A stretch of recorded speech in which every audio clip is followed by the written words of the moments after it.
So make sure you can separate the two. And we'll talk about some of the differences between them. But criminal law is mostly statutory law. Remember the sources of law that we talked about at the beginning of the course? So if there's a statute that prohibits it and you violate it, it's a crime. If there's not a statute that covers it, it's not a crime. So if you can come up with something creative to do, society might think it's bad, but if there isn't a statute that prohibits it, then it's not a criminal act. You can think all you want, but if you don't do more than just think about it, it's not a criminal act. So we'll go into more depth about that. But for example, in Michigan, there was a case where a guy tried to sell his children. And he got arrested for that. And when asked why they arrested him, they said, because it's just really bad to try to sell your kids. And the response was, but there's no law against it. Oops. Turns out Michigan was one of the states that hadn't yet passed a statute that said it was illegal to sell your kids. Now, before you think, I've got a few I want to sell, it is now criminal. So we're going to look at the elements of a crime, apply it to the corporate setting, look at the different categories of crimes, including white-collar crime. What is white-collar crime? It's not crimes committed by the clergy. What's white-collar crime? Anybody? Yeah, those are the types of ones. Not to say that you have to have a white collar to commit them, but generally you see more of those with those who are in leadership administrative type positions. So embezzlement is certainly one of them. Insider trading, some of those you see more commonly. We'll look at some of the defenses to avoid criminal liability. We'll look at some of the constitutional safeguards and then end it with the steps that are taken in the criminal process. This one is a good one to know. Know the differences between civil and criminal law. One of the big differences is who the parties are. In a civil case, the person who's harmed sues the person who allegedly harmed them. But in a criminal prosecution, the plaintiff is not the one that's harmed. Who's the plaintiff in a criminal case? The state, the people, you all, not one of you individually, but the public, the people. So that's one key difference. Can you have both? Right? Yeah, I've given that example. I could batter one of you. That would be, you could sue me civilly. What would that be? A civil action for battery would be called a what? Good, yes, an intentional tort. And then I could be prosecuted criminally for battery under a criminal statute. Two separate laws. Same act. And then the wrongful act, in the case of civil tort, it's causing harm to the person or their property versus over on the right, just violation of criminal statute. Burden of proof, how much evidence you need is different. You've probably heard of the burden of proof in a criminal case, beyond a reasonable doubt, right? You may not have heard of the less popular, but just as important, civil law burden of proof. Preponderance of the evidence. Don't confuse those two. Soon you will have an opportunity to distinguish them. So you might see a statement that says the burden of proof in a criminal case is blah, blah, blah, or the burden of proof in a civil case is blah, blah, blah. Make sure you're paying attention to which is which. Preponderance of the evidence, what does it mean? It means more likely than not. So in a civil case, your job, if you're the plaintiff, is to prove that a preponderance of the evidence is on your side, that your account is more likely than the other party. Sometimes people call it 51%. I don't get into that because I don't know how you compute that percentage, like 1% more in your favor than another. But that's the idea. lower than the burden of proof in a criminal case. If I say OJ, a lot of people can understand that he was prosecuted criminally and the prosecutor was unable to overcome that burden, but then he was sued civilly, and in that case, they were able to establish by preponderance of evidence that he probably did it. And so that was a wrongful death claim. That was an action in a civil court. And then the verdict. In a criminal case, almost always unanimous. All the jurors have to agree that the prosecutor met their burden of proving beyond a reasonable doubt that the defendant is guilty. In other words, to overcome the presumption of innocence. In a civil case, a typical requirement is 3/4 majority. And then the remedy that you get is another key difference. In a civil case, it's you seeking to be compensated for the harm you received. We talked about things like medical expenses, time off the job, potentially punitive damages, and also notice equitable remedies, like a decree or order making somebody stop something. So in addition to recovering for being battered, you want an order of the court preventing that person from doing it in the future. On the criminal law side, it's about the punishment. I want people to see the difference. Victims are not always made whole in a criminal prosecution. The people represent the victim, but in the end, somebody might go to prison, not have a job, not be able to pay for the harm that was caused to the victim. Right? So maybe the victim is suing civilly to recover that, but that is not the primary objective. Now, there are prosecutors who seek to, as part of the sentence, get the person to agree to pay for the victim's injuries. But like I said, it's kind of hard if they're in prison to do that. And even on the corporate side, my online students gave me a link to this woman who, as part of, I think it's called COS. You ever heard of the audio headphone manufacturer? This woman embezzled millions of dollars. She got access to the ability to write different types of checks, and she had a shopping disorder, whatever that is, and she was an alcoholic.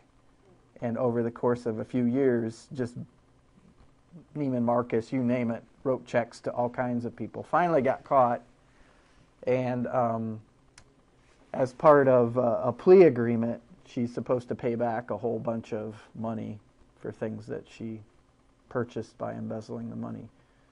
The hard part about that is, whose money is she embezzling? The company's, but who invested their money in the company? The shareholders, right? So now the shareholders have ended up basically investing money, and in the long term, someone used it for their own personal gain. So she's going to prison for a while.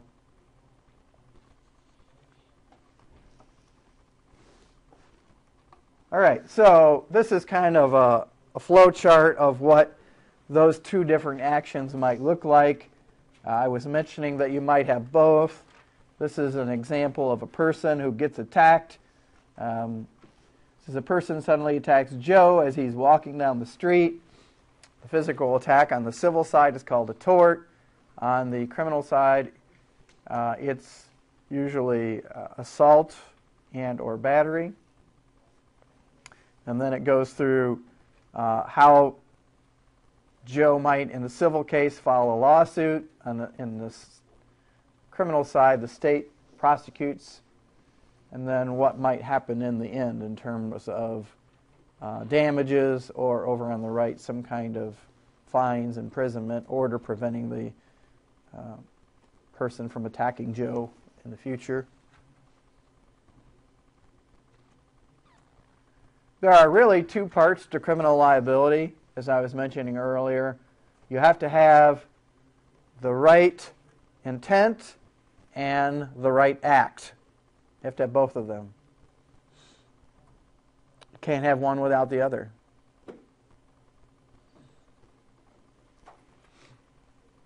So let's go through that. It's possible that you are thinking something really bad that you want to do to somebody. But if you don't actually ever do it, or communicate to anybody you're going to do it, right? That's not enough. Or you might actually do something, and when you do it, you don't have the necessary criminal intent. So is it possible that I hit you with a 2x4, but I wouldn't have criminal liability?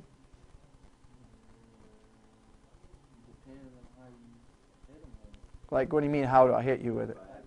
Or maybe it's an accident, right? We're on a job site, I twirl around, bam, smack you up the side of the head. You're like, oh, you battered me. Well, certainly it's a non-consensual touching. Maybe you suffer damages, but it was an accident. Crimes are designed to protect people from being intentionally battered, as an example. So one of my defenses is that I didn't have the requisite intent when I hit you with a 2x4. Now the circumstances surrounding that are certainly going to come into play, right? How it came about I hit you, what the circumstances were. Maybe just moments earlier than that I said, I'm going to hit you with a 2x4. And then I do. And then I come, whoops, accident.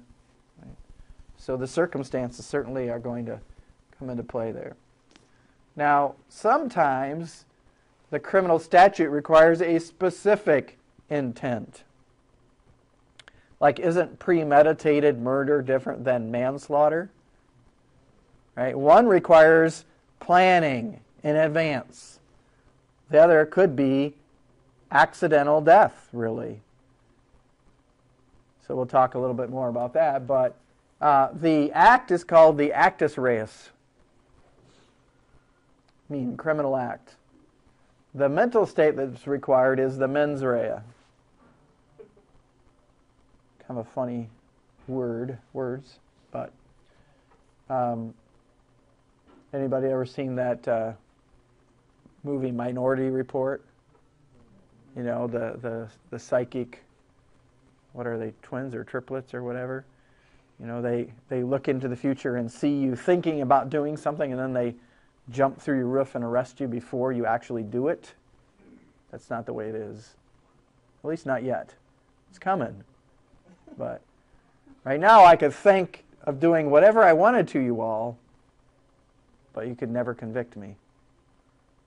Oh, but that's when that happened, then you go more crazy. Right. Yeah, imagine if they could arrest people and convict them for thinking bad thoughts. There'd be lots of prison overcrowding. Right. All right, now sometimes somebody says to me, aha, what about attempt, right? Because you don't actually do what it is that you set out to do. But you still did something. You attempted. Like, think you show up in front of a bank and you've got the ex-president's mask on. Anybody ever said Point Break? That was one of my favorite movies. Bad acting, but cool movie. You've got the shotgun, you've got the mask, you've got all the things, and you're heading into the bank, and they stop you. I mean, you know, at some point, you've attempted to rob the bank. What probably wouldn't be enough? Like if you buy an ex-president's mask at the dollar store, should they arrest you for robbing a bank? No. Even attempting to rob the bank? No. I don't think you've done enough. What would be enough? Yeah, I mean, I think if you're, I mean, if they stop you on your way there, then, you know, maybe there's not enough circumstances to establish you were going to a bank or you were actually going to rob somebody. Maybe you just like target practice while wearing a mask, right? So how about conspiring, right? You don't actually do that, but isn't it illegal to get together and conspire to do something that's illegal? Like bomb something or do something to somebody? Those would all be an act that would be enough, even though you don't actually do it. It's illegal to call and threaten to bomb a school. The act of doing that is illegal, even though you don't actually bomb the school or go there. Yeah. The kids that ran across the football field last night. Oh, I don't know about that. Go on. Pro Bowl on Hawaii last night. Oh, okay. A couple Yeah. of teenagers ran across the field. Yeah. What were they going to get? They weren't streaking. They weren't anything. They were just. They were impeding fly. I don't know. They get thrown in football draft. I don't know. I mean, I suppose there could be some action by who owned the property. On a criminal side, I don't know. Maybe they engaged in some kind of disorderly conduct that violated some local ordinance. I don't know. Who arrested them? Did somebody arrest them? Security. Yeah, they twisted his arm, twisted one. That's a good gig, Hawaii security. Right. Yeah, I don't know what ends up happening with those type of situations. I imagine there's, some kind of maybe. I mean, it depends on how they got there too, right? Are they supposed to be there? Maybe they were lawfully on the property and then engaged in something that violated their license to be there. What about the taser in Philadelphia? Apparently, I'm not watching enough news. I'm like on Egypt, and I'm not catching people. What happened with the Yeah, I mean the news about Egypt. Have you heard about that? Okay. He just went out in the field and they tasered him. Oh, really? Yeah, baseball field. I bet that was cool to watch.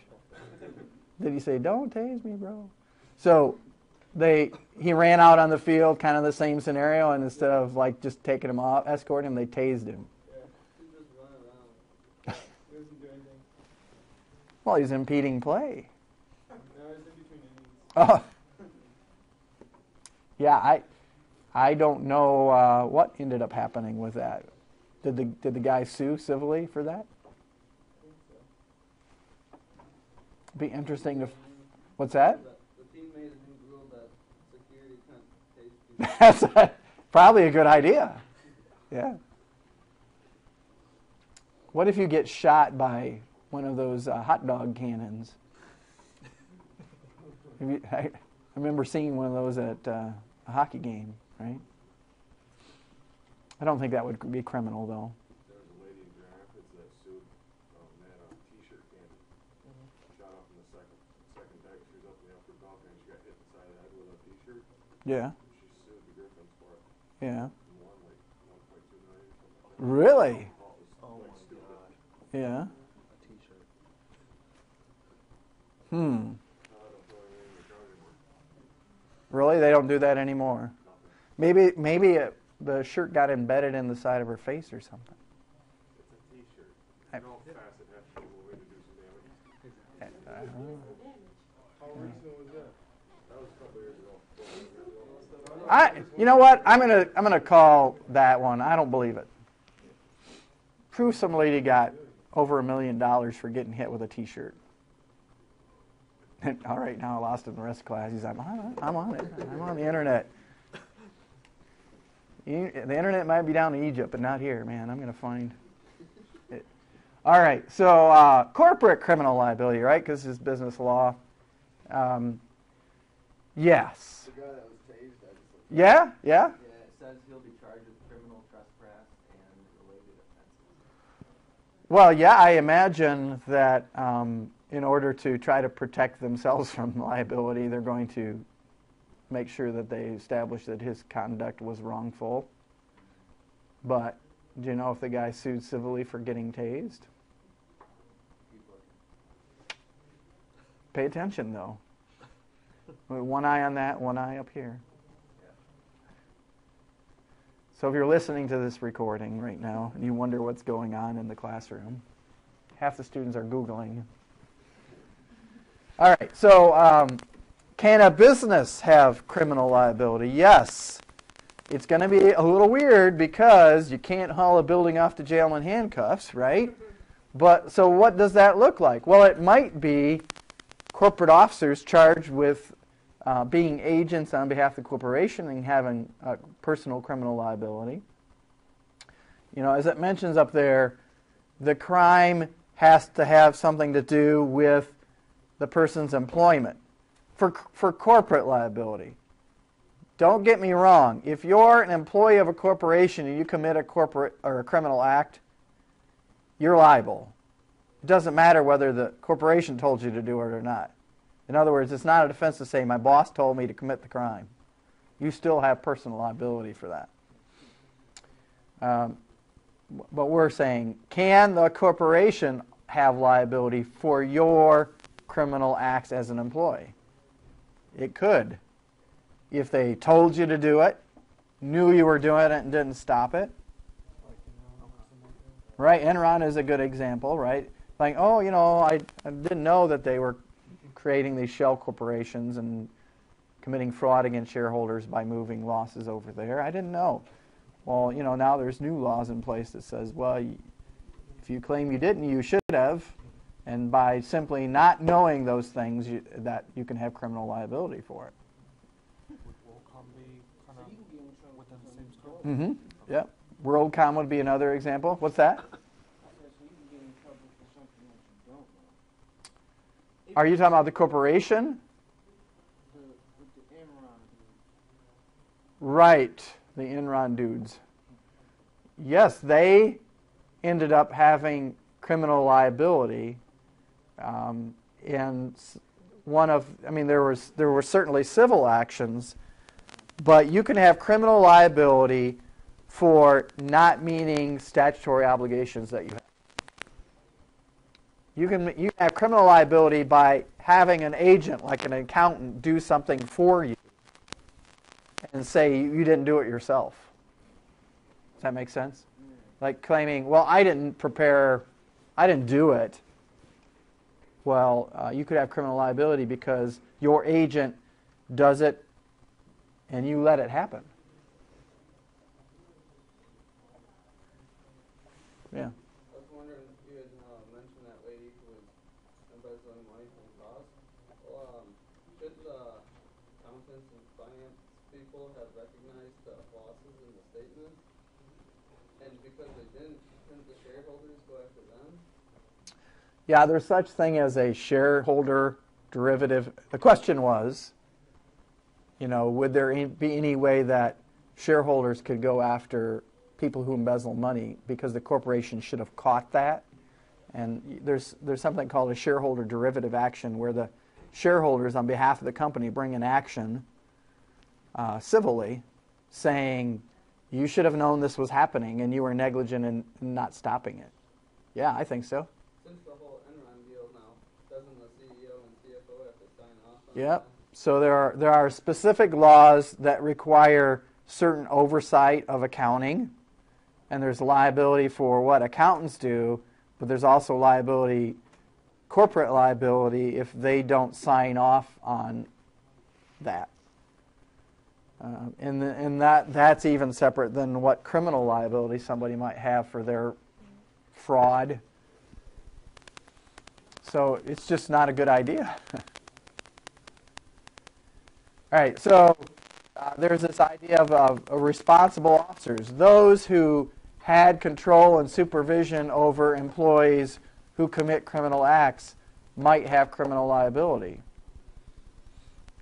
The less they participate and know about those things, the less likely they will, but the law doesn't impose some liability on them. You find it yet? No.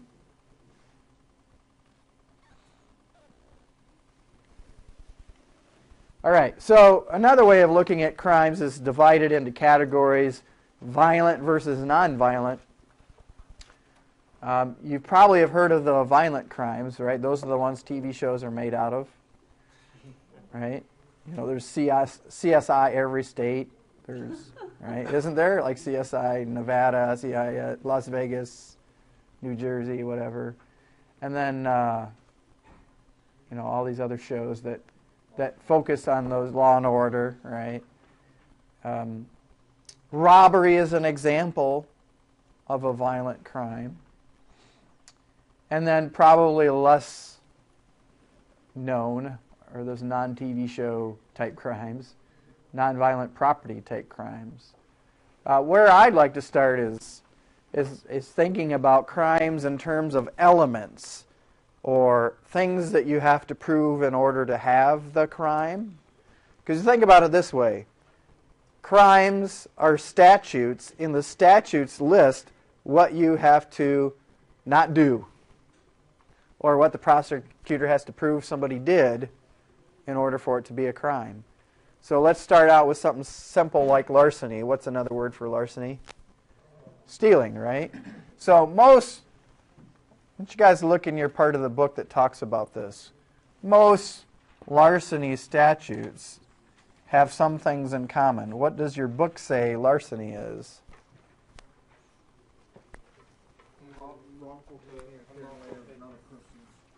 All right, so let me stop you. Wrongful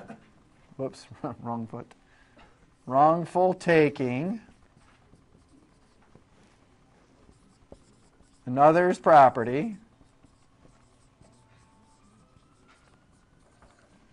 What else? Intent to totally deprive. All right.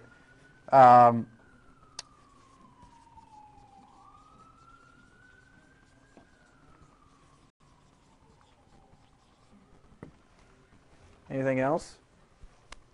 That's pretty much it.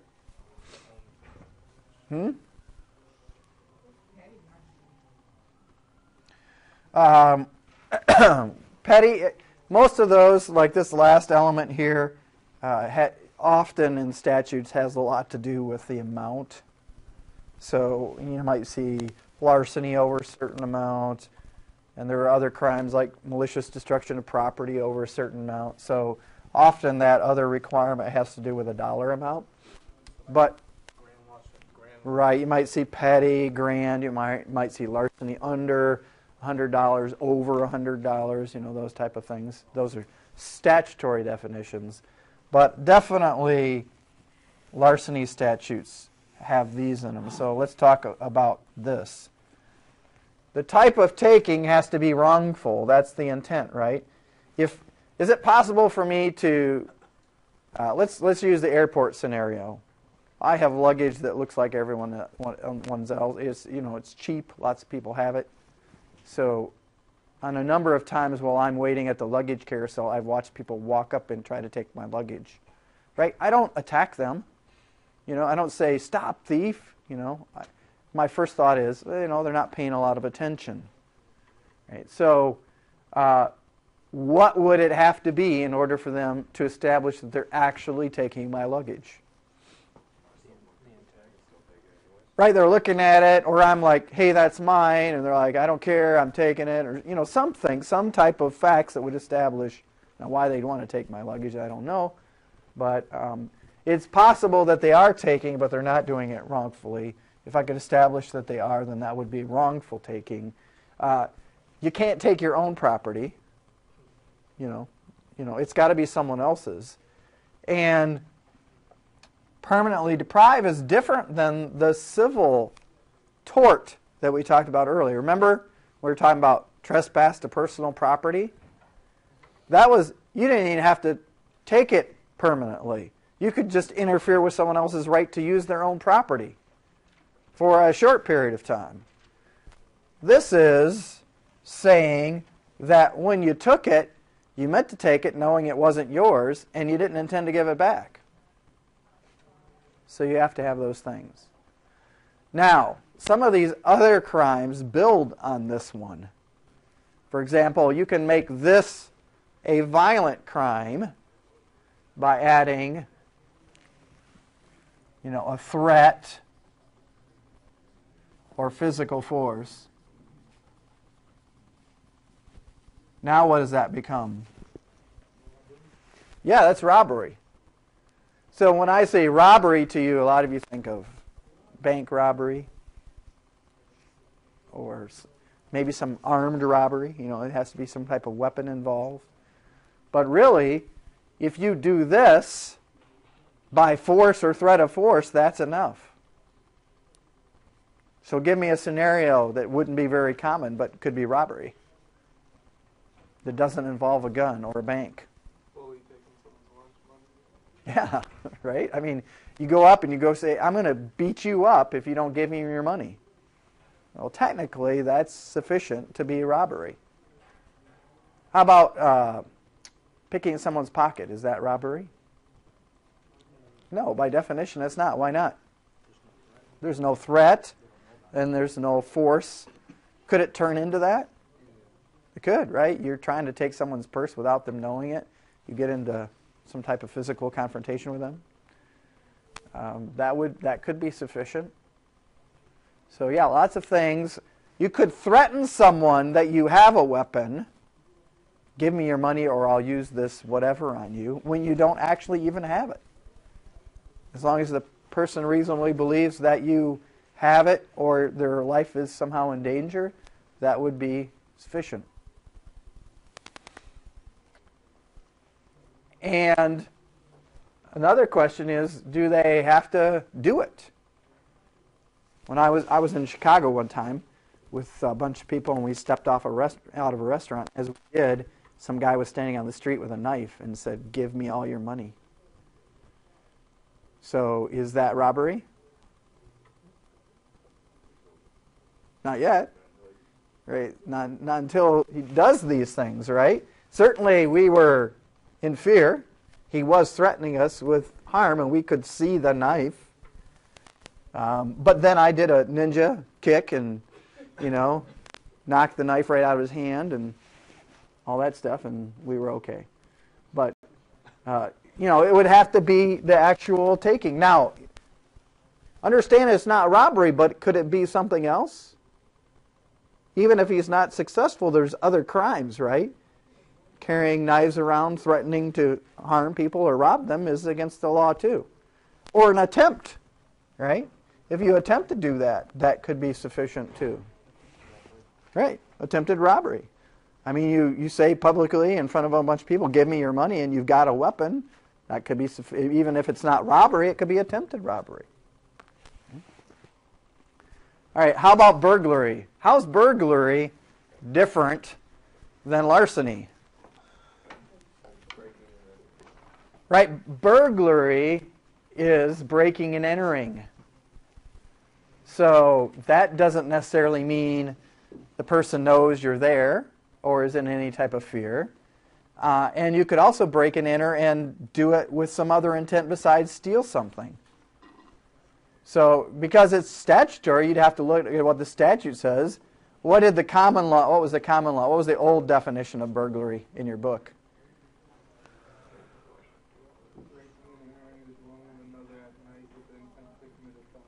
Right, so it had to be a dwelling, it had to be at night, and you had to have a specific intent to commit a felony, right? Anything else, like you're in the daytime, you're good, right? So now what do most statutes about burglary say? They pretty much say break and enter anything, building, motor vehicle, all those things would be sufficient to be criminal. And then if it is a dwelling, they might elevate on top of that. Like home invasion in Michigan, there's a statute that talks about, whether somebody's home or not home, those type of things. First, second, and third degree. They have different degrees of home invasion, right? And they might, in a lot of cases, like for example, retail fraud, they have different degrees too.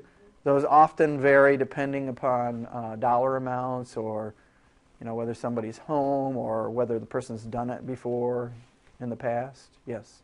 So if somebody break into somebody's house and it's breaking and entering, Hmm?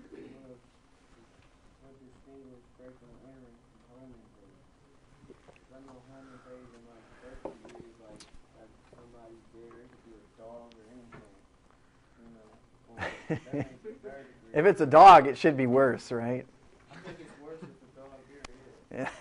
Yeah. Well, in terms of your understanding the criminal law for this class, I think you can get into individual state statutory definitions. Like home invasion is a statutory creature that's not everywhere, and home invasion statutes require a home, right? And then they might differ depending upon, like I said, whether somebody was home or factors like that, or whether it's happened in the past. But in terms of your question, what's the difference between breaking and entering and home invasion? Think of it more in terms of there are breaking and entering statutes that can require everything from it's a motor vehicle, it's a house, it's a building, all those things don't require any type of force at all, but as soon as you go into them with whatever the statutory requirement is, that's enough. Like you could be inside, get mauled by somebody's dog, not actually take it. Right? Or you could go inside someplace and if the statute just requires you with an intent to commit a crime, that's a popular one. Doesn't even have to be a felony these days. Could be to do something else. That would be sufficient. Obtaining goods by false pretenses. Kind of the criminal side of fraud. Like you use some type of trick in order to get something versus stealing it outright. Well, no, more like you remember we talk about fraudulent misrepresentation, that being the tort side. This is obtaining goods or something from somebody by committing fraud, the criminal side.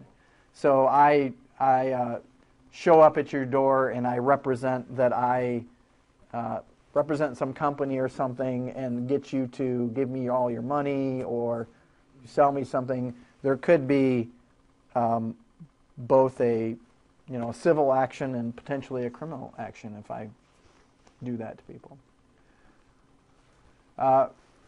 Receiving stolen goods. This one gets people.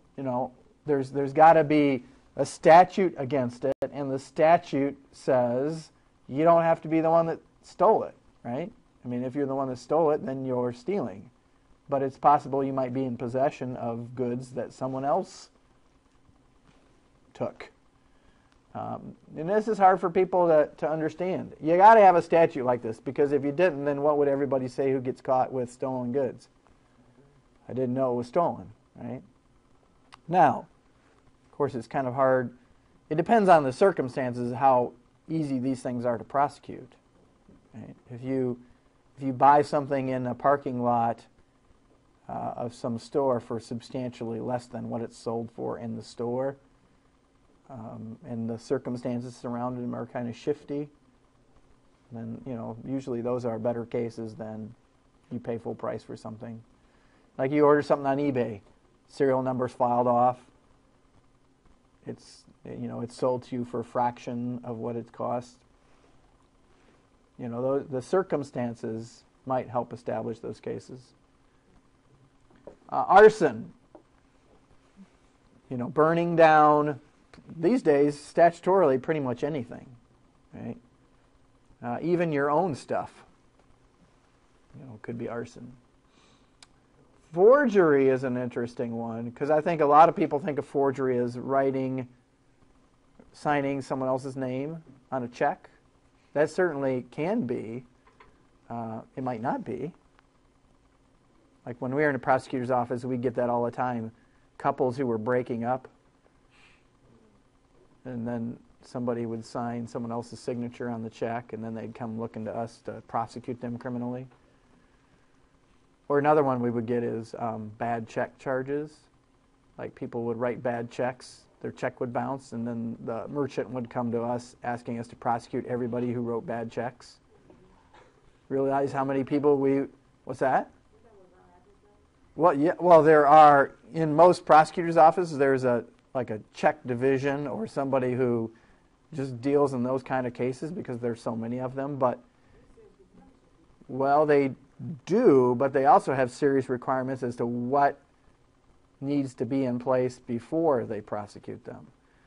Like, it's possible that you could write a bad check not because you wanted to intentionally write a bad check. Maybe you didn't know that you didn't have the... I mean, imagine prosecuting everybody who bounces a check.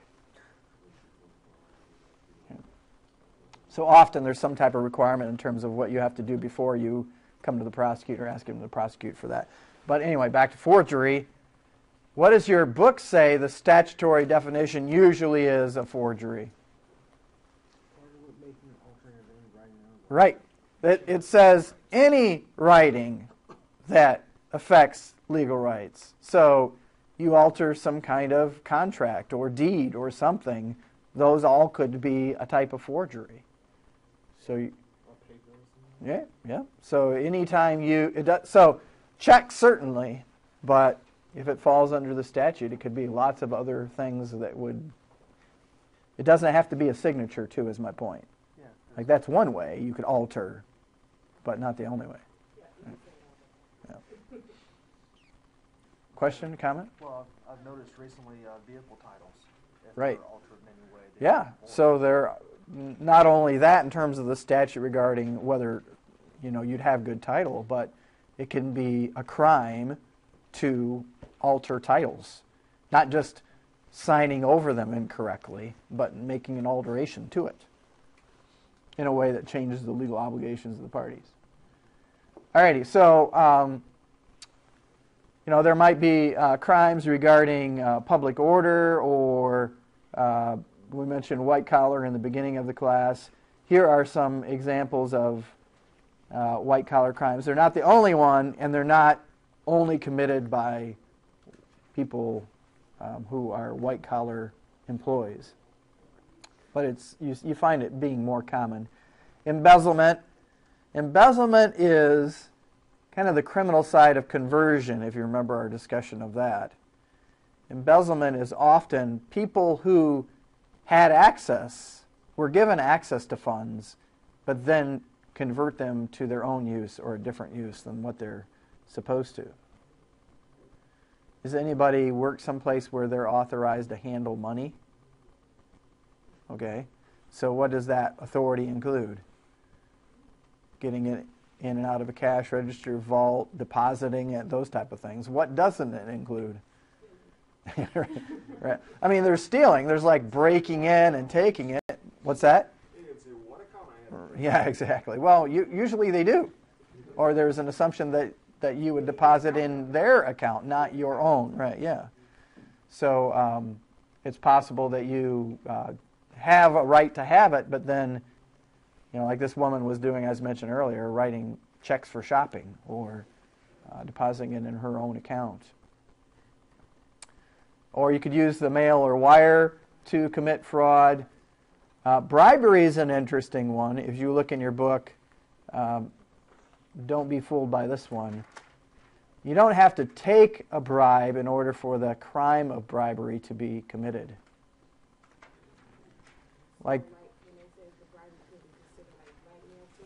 Well, that's not what I mean by that. What I mean is, once you offer to have somebody to pay somebody to do something, or offer them something of value for them to do something that's illegal, that's sufficient for an offer to bribe.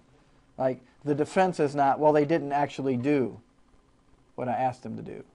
It's like you see some politician, and you go, I'll give you money if you vote a certain way or do this certain action. They take your money, and then they don't do it. What are you going to do? Right? Yes. So if they take it, they've now taken a bribe. And it's not a defense to say, well, I didn't actually do it. Now, if they're able to establish that they took money for some other reason. Attempt to what? Right. So let's say you go to some public official and you offer them money to do something. That's more than an attempt. That's an offer to bribe someone. So it turns out to be an undercover scenario. Good enough. You violated the statute. Doesn't require them to actually take the money, be an actual government official, and actually do what you asked them to do. Yeah. Okay, so you said the public, somebody says that they give the public official money to do a certain thing and tell them to meet them at a spot at a certain time and everything. Right. So the public official meets them there. Yep. But it's a setup the whole time, right? Oh, so it's the other way around. Like the person who's given the public official. Yeah, so it's a sting to get the government official to come to some location. And he came to the location, but he never accepted the money. And then he figured out it was a sting, so he gets up and leaves, and they arrest him. Yeah, I'm probably not giving you that scenario, but you see how messy it can get. Yeah. Like you've given me the flip side. I've told you, which you may see this scenario soon. Someone offers a bribe. Is it defense to argue that the party didn't accept it? No. The crime is committed as soon as you make the offer. The accepting of a bribe is a separate crime. Now you're flipping it around and you're saying, can I be charged when I didn't actually accept the bribe? But you met there too. Right. So I guess the question becomes, how far do you have to get down that trail before you're charged with accepting the bribe? Like, do you have to use the magic words, I accept? Or is it sufficient that you went there? Right? I mean, because they're trying to get you to take it. Yeah. Right? They just say you was having dinner. Some people have made the argument that, no, I was stinging you. Right? So you set up this elaborate scheme to draw the politician, police official in, saying, well, we're going to get them because we know they're on the take. Right? Meanwhile, because they're law enforcement, when they get caught, or maybe, they're saying, oh no, I was actually enticing you into this situation to see if you would offer me a bribe. And then, I didn't take it. Right. Whew. No, no. TV show. Once you say TV show, it's like that. No, where, because the question I leaned to when I said that. Oh, okay. Because I wanted to give more of an example of the bribery. Mm-hmm. Say I bribe you to off somebody, and you take the money. Well, okay, hold on a second. You bribe me to off somebody. Right. Maybe I didn't go through the elements well enough. Bribery has to involve some type of government official, corporate official to do some kind of official act. Or to pay somebody. So separate that from, I'm a contract killer, which I'm not, or I'm some guy on the street, and you walk up to me and say, hey, I'll give you $10,000 if you off my husband, or whatever. That's a different issue than bribery. Right. So when a government official does that, is that? Well, it could be more than one, right? Yeah. Right? I mean, there could be several things going on there. The key is to look at the set of facts, to look at the statute. Because really, honestly, that's the way it works. Like police investigate crimes. Then they fill out reports. And then they forward it to the prosecutor with their request as to what charge they believe should be authorized. But then it's up to the prosecutor to take that report and whatever other evidence they believe they have and determine what statute they think they can prove beyond a reasonable doubt. So, what might start as one thing might lead it as another thing. Like, let's say a woman's jogging up in Canonsburg, right? And she claims that she was attacked by somebody. Starts out as a request for charges against somebody, right? And then turns out to be person was making up the whole story, and it's a criminal prosecution for filing a false police report or something. Yeah. Is blackmail a white-collar crime as well? Well, generally when you use the term blackmail, no. But certainly you could put it in the context of something that you see more often in terms of corporations, I guess. I mean, generally I think of blackmail as having some type of fact that somebody doesn't want disclosed and then extorting or using that to your own gain. So that doesn't necessarily have to be white-collar crime. But, I mean, I could see blackmail occurring in the corporate setting. So what if that company did something, but another company knows? Right. Well, here's a common scenario. An employee says, I'm going to blow the whistle and go to somebody if you don't do something, right? And from one side of the situation, it's blackmail or extortion. Here you are, you're telling me that you're going to go blow the whistle, go to officials about this fact, and then the other person could be saying, no, I have a statutory obligation to reveal this, that you're violating the law somehow. So, I mean, I guess what you have with information, what you choose to do with it, could affect whether it's a crime or not. Right? Let's say you have information that you could blow the whistle on, but instead you use it to extort a company, right? Mm-hmm. Hey, I found out you were doing illegal activity. I have an obligation to, but I could keep it quiet. So I guess bottom line is it depends on what the facts are in terms of what crime it might be.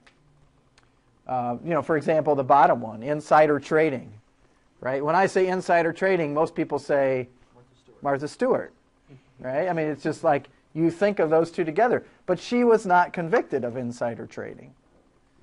It's just, no.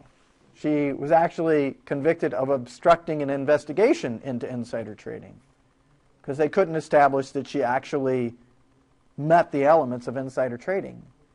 There were some phone calls and emails and things that got deleted, removed. She gave instructions, and as a result of that, they couldn't actually establish the chain to say that she had done insider trading. If I remember the fact, her daughter was engaged to some CEO of a drug company. The drug company found out that their drug was not going to be approved through the FDA, and that information got passed. But she went to prison for obstructing an investigation into insider trading. Insider trading is using information that you have insider knowledge of that's not available to public for your gain in terms of trades. So she could have done that, but there wasn't sufficient evidence. At least that's now the case was prosecuted. Is that what happened to Martha Stewart? Isn't that what we were just talking about? I mean, I won't repeat the question in this case, but yeah, I was just talking about how Martha Stewart wasn't convicted of insider trading. Oh, my bad. No, that's all right. Yeah. So if one were to find out that information and then release it publicly, but use it to your advantage, would it still be insider trading? Well, let's take that specific example. Like a corporation finds out before the public that they're not going to get approval to offer and sell this drug. That has a lot of value. I mean, the stock could go up or down based on that. So your question is, what do they do with that information? Yeah, I'm saying if someone were to find out this information, take advantage of it, and then release that information publicly right after they take advantage. I think that is exactly what happened, and that would be insider trading. Like if you're in a position to find out that information first before it's publicly released, and you act on that in terms of trading, which in that case was, what are you going to do?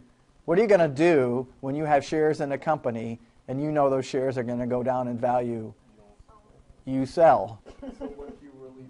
So if one person finds out the information, posts it on the internet, and then sells their stock before other people can get out, then is it still? I guess that's a question of timing, right? I mean, because in that case, again, you guys can go Google it or whatever and find out whether I'm right here or not, but I believe what happened was she did sell her interest and then said, oh, it's just, it's a smart decision. It was coincidental. It didn't have anything to do with my daughter dating the guy who knew that information. So yeah, you could do that. You could take action and then release it, like the next morning. Meanwhile, you're already ready to go and have taken action before the market can respond to it. Well, I mean, I guess in terms of this conversation, you would communicate it publicly so that everybody is in the same situation, and then act. Right? You just can't act with information that other people don't have access to.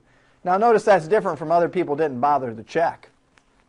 You know, you put it out there, press release goes out, this is what happened, and before the market reacts, you get in there and you sell your stuff. I mean, it's all a question of timing. You might be some person who's like, oh, I just didn't know. Oh, well. All right.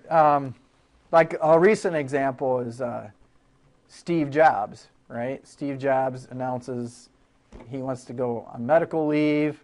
That affects the stock price, apparently same day as the earnings report goes out, not that much. But what if somebody has access to that information and uses that information internally beforehand? Someone could argue that's unfair that they would have access to that information. That's probably a little more speculative than knowing your drug doesn't get approved. But if it was anybody other than Steve Jobs, I don't know if it would matter. But yeah. What if, say I was friends with Steve Jobs? You are? We're gonna release a new computer soon, which quite often people get excited and stock prices go up. Yep. And so before he releases it, I go buy some stock. Yeah, it could be other way around too. Yeah, I mean, I'm talking about bad news and acting to get rid of your stock before it gets out. It's also possible that you know that they just got a patent and they're going to launch some product, and you use that to your advantage too. What would I do? I go for? You, the person who knows Steve, and I mean, if you're related to Steve or friends with them, or I mean, just generally, you've got to be careful. I mean, if you're a CEO of a company or you're an employee with inside information, you have to be careful about who you share. If you're at a party or whatever and you start spilling your guts about stuff and it's not public information, you can get yourself in trouble for it. Is it really hard to prove insider trading? Yes. Yeah, I mean, like, just because you're related to, friends with, whatever, doesn't necessarily mean that you use that information to do what you did. So it's hard to prove, and we're not going to spend a whole lot of time prosecuting nickel and dime type cases. But alrighty, theft of trade secrets. So it's possible to steal equipment out of a building, but it's also possible to steal something that has value to the company. Something to be careful about as you communicate outside an organization, or take things with you as you leave, or what you tell other people. There could be some civil violation, but there's a potential that you're taking information and selling it for a profit or sharing it with a competitor when you're not supposed to. Have somebody on the inside. Right, you're not inside, but you know somebody on the inside, and you use them to get the information and then do something with it. That could be a violation of a criminal statute too. Like, I used to work at KFC. I'll sell their recipe if you want to. Do the employees even know the? No. Okay. No, you just mix a bunch of bags together, and they told me they'd have to kill me. All right, organized crime as opposed to disorganized, I guess. But when I say organized, you think of what? Mob, right? Gang. Yeah, I mean, I think these days, the mob's a little more progressive. Sometimes they're called gangs. They're called other things. But the point is that there are statutes, even at a federal level, designed to get at more than one person committing a crime, those who organize or conspire together to commit crimes. So a mob certainly is an example. Money laundering is certainly an example.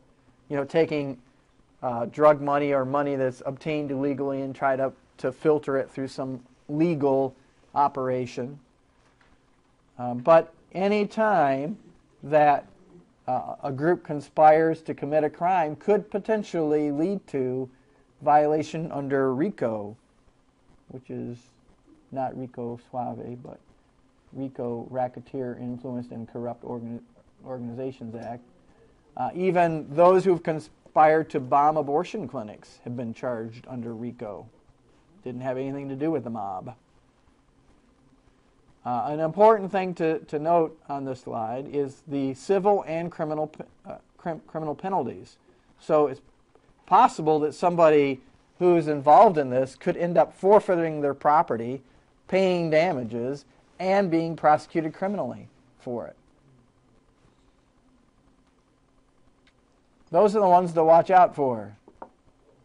You know, there's always the potential that if you're committing crimes, that you could not only be prosecuted yourself for violating the criminal statute, but your stuff might get taken.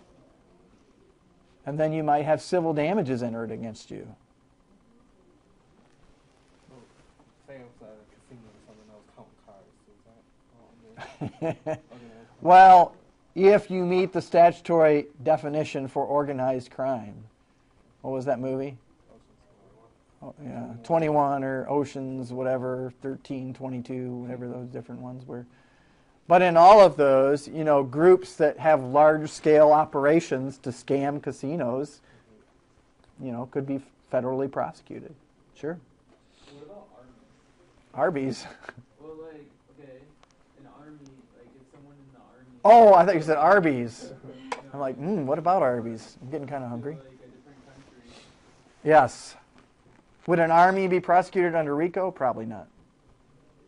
No, but I'm saying, like, what if they killed someone? Like, you don't really hear about, like, someone who's, like, actually trained in that and stuff, going into another country and they kill someone else. Right. That's technically, couldn't that be murder? Yes.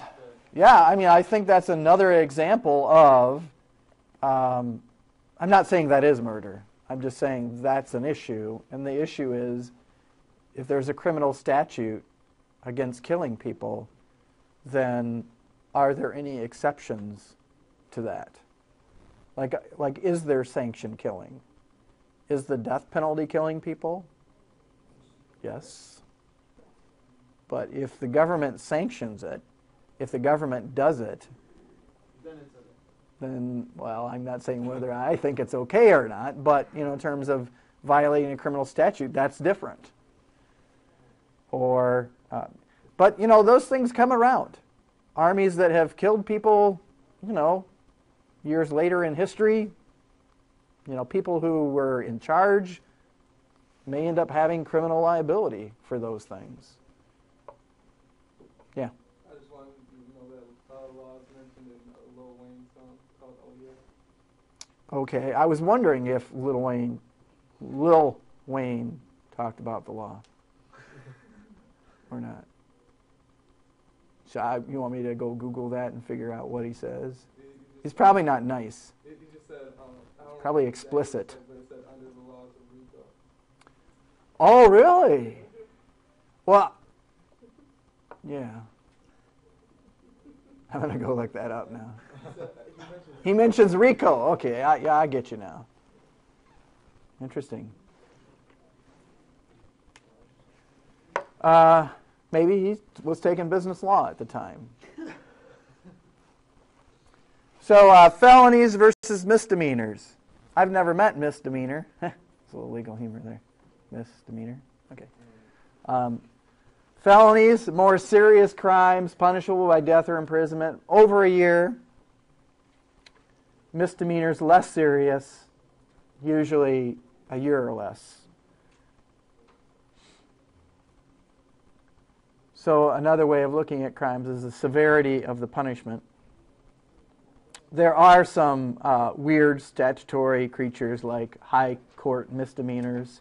Like there's some situations where you might be charged with a misdemeanor and it's a year, maybe potentially more. But generally when you hear on the news where somebody went to jail for 3 years or went to prison for a month or something, usually maybe they're mixing their terms up. You know, when we talk about imprisonment, we're talking about prison. We're usually talking about convictions for felonies. When we talk about misdemeanors, we're usually talking about local jail time. It's possible somebody gets charged with a felony but ends up doing local jail time. That's very possible. Depending on the type of offense and the jurisdiction, some courts are like, you really, really, really got to try hard to get to prison for that. Others are like, not in my jurisdiction. You're going to go to prison the first time for that. I don't know. They don't all talk with that kind of accent, but yeah. I just think it's all business. It's business? Yeah, like the whole prison system, I just think it's business. What do you mean? Like Is this from a Lil Wayne song? Okay. No, I just think it's all business. Like, it don't got nothing to do with People. crimes and stuff. I just think it's business. You make money off. There's got to be better business enterprises than trying to Yeah, make money off of people in jail. that's my opinion. Well, I do think there are businesses that make their money off of people who are in jail and prison. Right. You know, there's private firms that do. There's people who sell food and uniforms. You know, various things that they make money off of. But I'm not sure as an enterprise, corrections has a whole lot of money in it. No, I mean, like a lawyer. This was a lawyer told me. That's it. The lawyers. This was a lawyer told me. They make money any way you put it. Right. They said like a judge got so many bids to fill at the end of the day. You know what I mean? Like they got so many jail bids and they got so many prison. Well,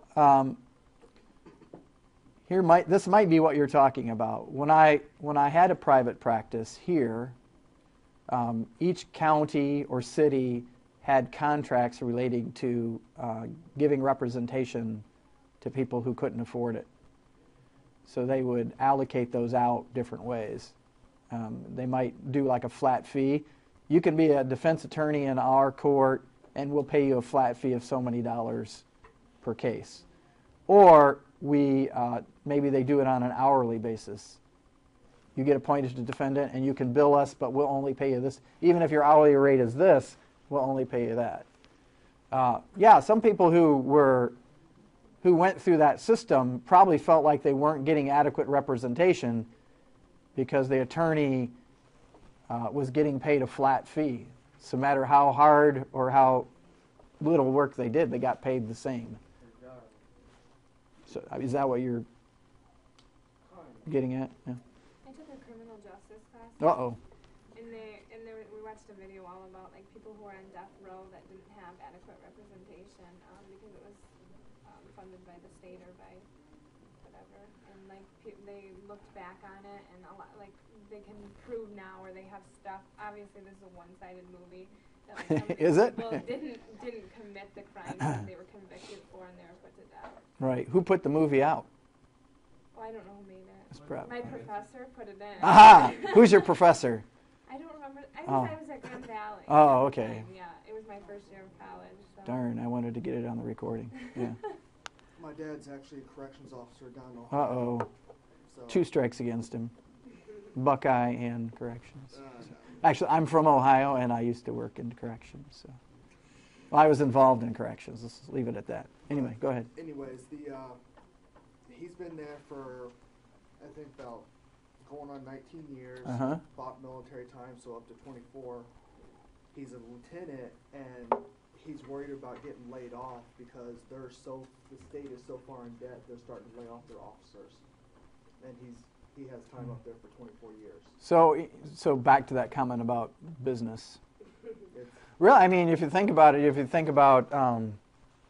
like the number of people that are let loose from incarceration due to budgets, or people who are let loose from employment as a result of budgets. Yeah, I mean, there are, and in most states right now, they are in such a hole that they're doing about everything they can. But back to your point, certainly there's been a lot of recent cases involving people who were charged and put on death row, who were executed, and then upon investigation, DNA evidence has said that they were innocent after they were put to death, or if not, and then part of those cases, the claim has been that they didn't have adequate representation at the time. Sometimes it's the technology that was available. So, yeah, I'm not saying that doesn't happen. I was just going to say, if the state can't afford to keep the officers, and prisons are always a big cost to taxpayers, then, you could call it business, but wouldn't it just be a really bad business? Because it's not doing anything. Yeah, I mean, Even the government, like I used to work for the Department of Corrections when I was in law school, and even they have gotten to a point in some situations they just said, we can't financially operate these youth facilities or what, these maximum correctional facilities that cost a whole lot of money to run. We got to come up with another option because it's just financially a big drain on budgets. The only positive really is that you're employing people. You're employing people. Some might argue that you might be preventing people from being in a population who shouldn't be there. One more and we need to move on. There was back when I was in high school, early 2000s, they tried to set up a privately funded prison in Youngstown. Mm-hmm. It eventually, from my knowledge, got shut down. Yeah. I think in that context, private firms have tried to get involved in that, and often it's become evident right away that once it becomes unprofitable, they're not in it for just the good of the community. They're trying to make a profit. So, on to defenses. There are a number of them, and I won't go into detail to each one of them, but just kind of tell you what they are. Justifiable use of force. Remember that discussion of self-defense and defense of others. So this is the criminal side of that. Necessity, that perhaps whatever you did was technically a criminal act, but you had to do it. I don't know, you had to speed, you had to break down a door, whatever it is, you had to do it, but there was something that you had a larger obligation to do. Insanity, you hear that one on TV a lot, right? The person claims that they were insane. From your chapter, it says it's got to be some mental disease or defect. So we're not just talking. A lot of times I'll have students who say, they were so angry they were insane. Well, those two aren't the same, right? I mean, it's not a defense to say I was really, really ticked off, therefore I did it. And if I hadn't been ticked off, I wouldn't have, right? This is some type of thing in your brain that either makes you do something, you can't stop, or you do it and you don't know it's wrong. Now, I don't mean like you didn't know it was against the law. I mean like you're doing it and your mind's so messed up you don't think there's anything wrong with it. Mistake. This one's a tough one. Mistake of fact. Remember the suitcase example I gave you? Somebody walking up and thinking they have their own luggage when it's mine. That's a mistake of fact. You believe it's your own luggage.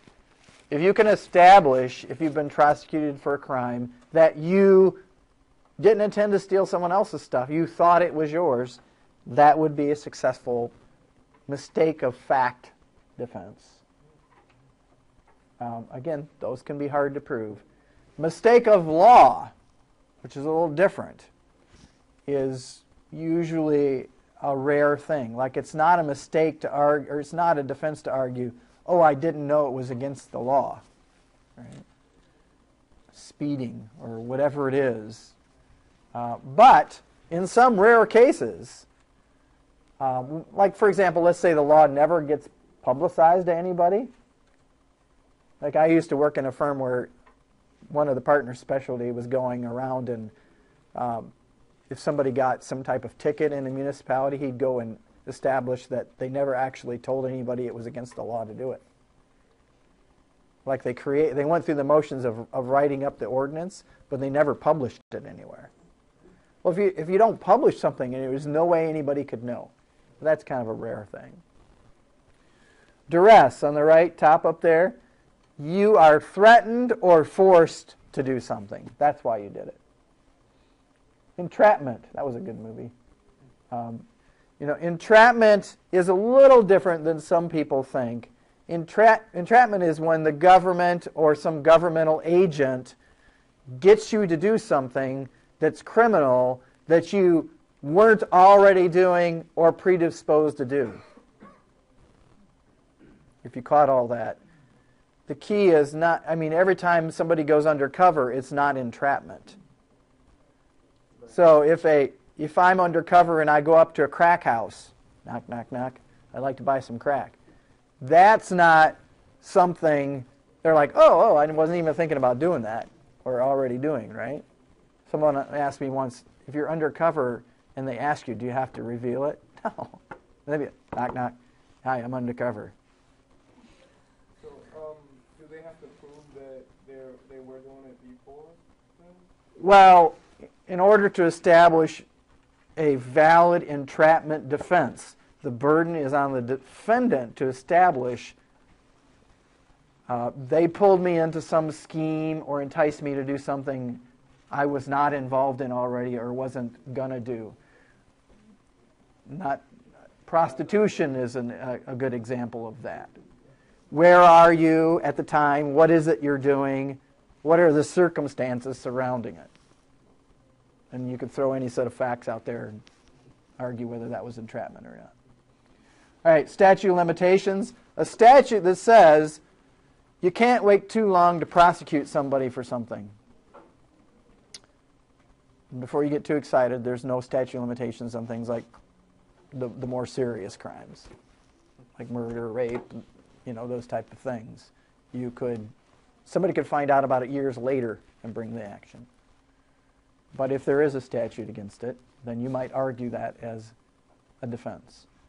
Or immunity. The argument that, yes, maybe you did it, but you're protected. So potentially if the government did it, or you're a governmental actor, you could argue that I was instructed by my government to do it. I'm a governmental agent, therefore it's okay for me. Or the other more common one is you testify in this situation and we won't prosecute you for it. Even if you did it, we won't prosecute you. You have immunity from prosecution for that. You got to be careful of that one. Yeah. For duress, is that like, does that waive all criminal liability to the person or just partial? Like if somebody threatened them and said, if you don't do this, I'm going to kill your kids or whatever. Right. I guess in terms of duress, the potential harm that you're going to suffer has to be worse than what they're asking you to do. Mm-hmm. So like if I said, go kill someone or I'll tickle you, it would have to be more like, commit forgery or I'll kill your family. It has to be, I don't know if that answered your question or not. But what if it's equal? Well, again, it's all up to the circumstances and the person establishing that not equal, but that the harm they were going to suffer was worse than what it is that they went out and did. So what if it's fourth murder? Right. Right. The argument is I had to kill somebody because my family was going to be killed if I didn't. Yeah. Right. That's the movie, whatever that. That's what you see on TV. So the defense of duress requires that the harm you are going to suffer is worse than whatever it is that you did. That's what you have to know. I won't have a scenario on the quiz where your family's at jeopardy. You have to go kill someone. All right. How much time we got? 2 minutes? All right. No problem. We can get through the Constitution in 2 minutes. All right. So take a look at the constitutional safeguards part of the chapter. And the constitutional provisions that we've already looked at are applied in a criminal setting. Generally, I would just say, focusing on the business aspect of it, that the police still need a search warrant to search businesses.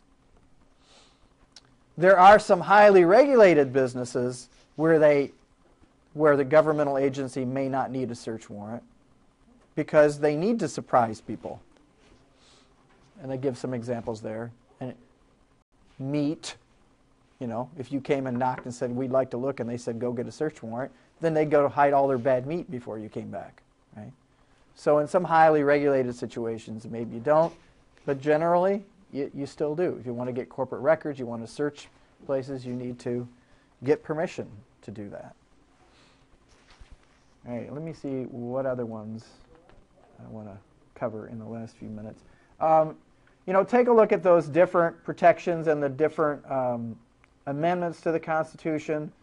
But basically down here, there's the rule that if your constitutional rights are violated, you could argue that the evidence that was obtained through that violation shouldn't be admitted in court. Right? It's called the exclusionary rule. So, for example, we use search as an example. The evidence was obtained as a result of an illegal search. Then you move to have that evidence excluded from trial. You can't use it. It's the fruit of the poisonous tree. All right.